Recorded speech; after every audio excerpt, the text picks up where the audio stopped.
Good morning, and welcome to Winnipeg. And Jeff, I apologize. I don't have your special shirt on. I guess I could have gone back and changed and put it on, right?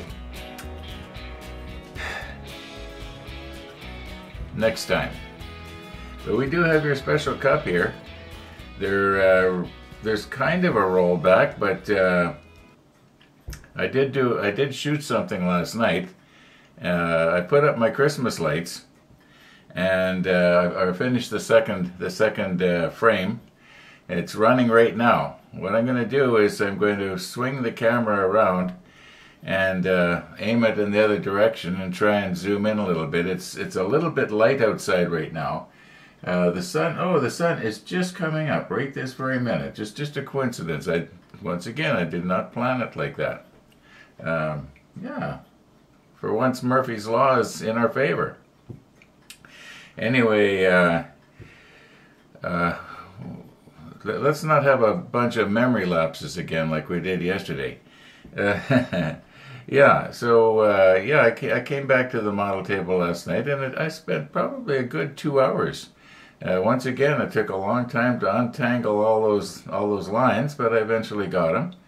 Yeah, I spent about 2 hours, and let's just swing the camera around and have a look, and then we'll get on with today. I'm just going to leave it running. I'm not going to even push stop. So it's going to be a little bit, unprofessional, but that's all right.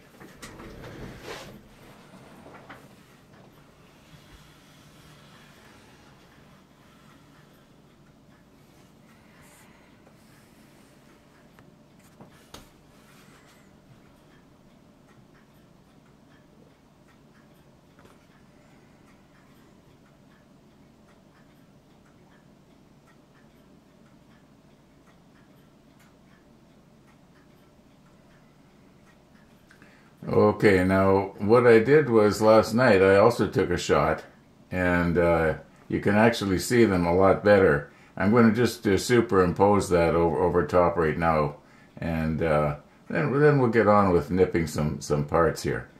My plan is to start having them on all the time. Well, I don't know about the daytime, but I'm going to have them on all the time starting on December the 1st. That's the plan. Okay. Hey, we're getting a pretty nice sunrise right now. I'm going to have to maybe stick it at the end of today's episode. We'll see how it goes.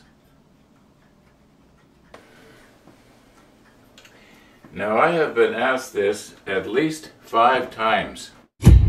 And what I've been asked is, what the heck is this thing? And I was going to be kind of make a little joke out of it and say it's a Canadian clothesline or something like that. No, this is a UHF TV antenna. Plug this end into the back of my TV, and yeah, I can get the 3 or 4 channels that are still broadcasting over the air. It's getting to be a lost art. Everything is cable now. But when I realized that I wasn't watching TV anymore, because I was making TV, right? Anyway, I thought, why am I paying extra for all these channels that I'm not watching? And then, so I canceled it, and then I think there was going to be some newsworthy event or something that I knew was going to be on the local channel. And I thought, I can't watch it now. So I went on Amazon, and I believe this thing, now this part here, this pole thing, that's a pole lamp. Yeah. So, yeah. I don't know what to say. I'm kind of embarrassed almost. Anyway, yeah, so I went on Amazon. I got this thing. I think it was $29 and change, delivered to the door. Now I can well imagine that some of you that know the prices of these things are going to think, hey, you can't get that for 30 bucks. Well, actually, I had ordered one a little bit smaller than that. It looked a lot like that, And it was, I think it was $29.95 plus taxes delivered to the door. And Amazon substituted. They gave me this one. Now this one is actually selling for well over $100 now, this very same unit. Anyway, I'm not going to complain. And yeah, I had cable, so I plugged this into the back of my TV, and I was able to tune in the local channels. Okay, let's move on. So thanks for asking, by the way.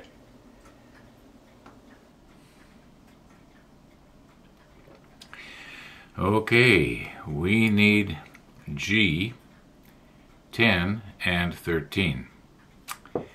And Jeff, I put on your special Bismarck shirt here. I thought if you went to the extra work of mailing it to me, I guess I can go to the extra work of putting it on when I forget to. Okay, let's recompose here and get some parts. Okay, now I do have separate tins for these. I don't know if there's positioning pins on the bottom of these or not. It might be a sort of a case it would be almost impossible to put them on wrong. But I find with some of these parts that are mirror image to each other, yeah, there's a sort of like a big peg, or I guess you call it, right there. So it would be pretty hard to actually get this wrong. Okay, so this is number 10. And this one's number 13. Okay, G6. Now this is you might say, a horking big piece.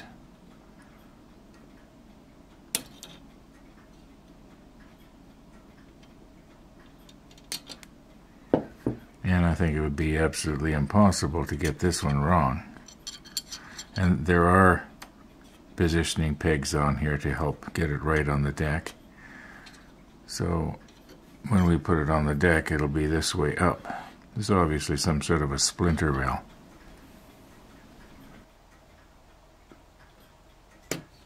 Now G1 here.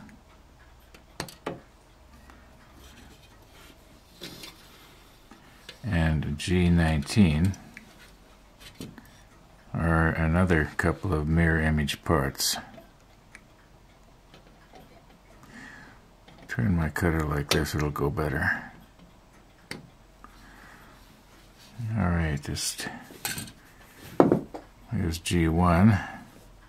I think again it would be pretty hard to get these wrong. There is a positioning peg on the bottom right there, my finger's touching, so. Okay. G17 and 18.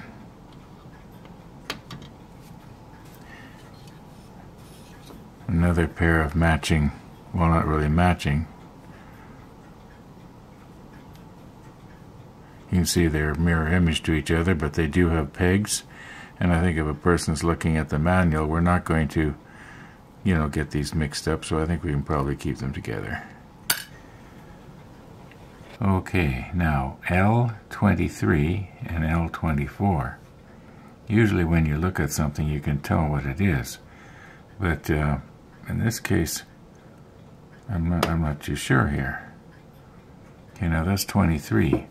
They look like they could quite easily be, put in the wrong place. Yeah, they sure do look like they could be put in the wrong place. Okay, so that's 23. Now 24.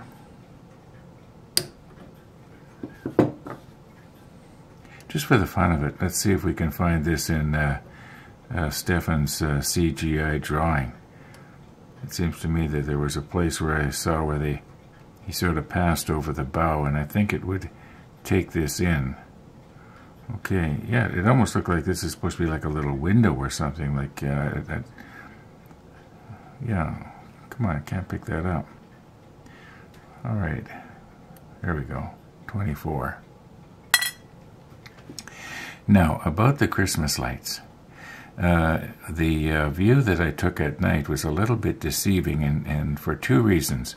It's not going to look that bright from the outside, and first of all, what we were seeing was reflection off of the glass from the window, and so it was more or less doubling the amount of lights that we were seeing. And secondly, from the other side, the light has to pass through that filtered glass. It's got that heat protection stuff on it, so it reflects heat and light back, so it's not going to be quite as bright. But I do plan on putting a taking the camera outside. Maybe I'll do it tonight. We'll see how it goes, and see what does it look like from the street, as long as the weather's nice.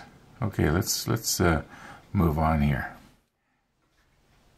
Okay, L9. Now I know this looks like a 6 to you, but it's actually a 9. These numbers are upside down here. Okay.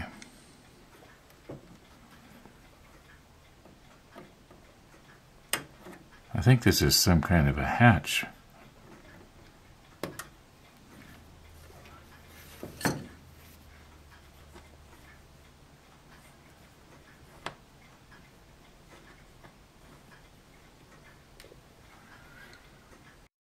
Now I know I had said that I was going to put the sunrise at the end of today's episode, but I've decided to put it in now.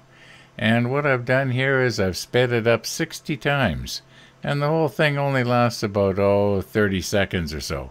So I guess originally it had lasted about 30 minutes. Please enjoy. Sorry, no music this time.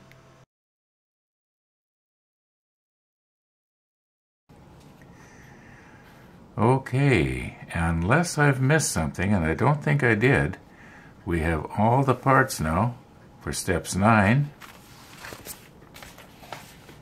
and steps 10. All right, let's just turn this back to 9 here. Now remember, we're talking about these little guys here, L23.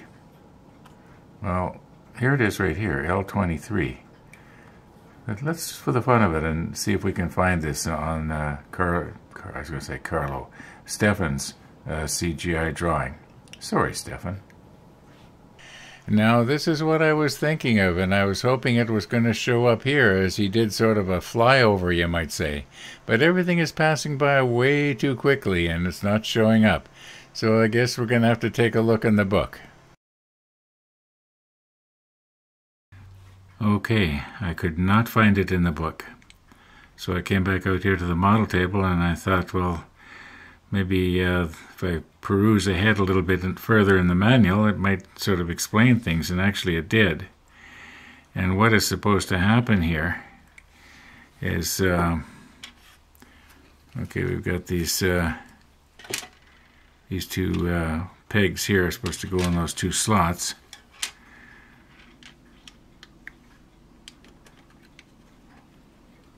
Like right there, and right there. Okay.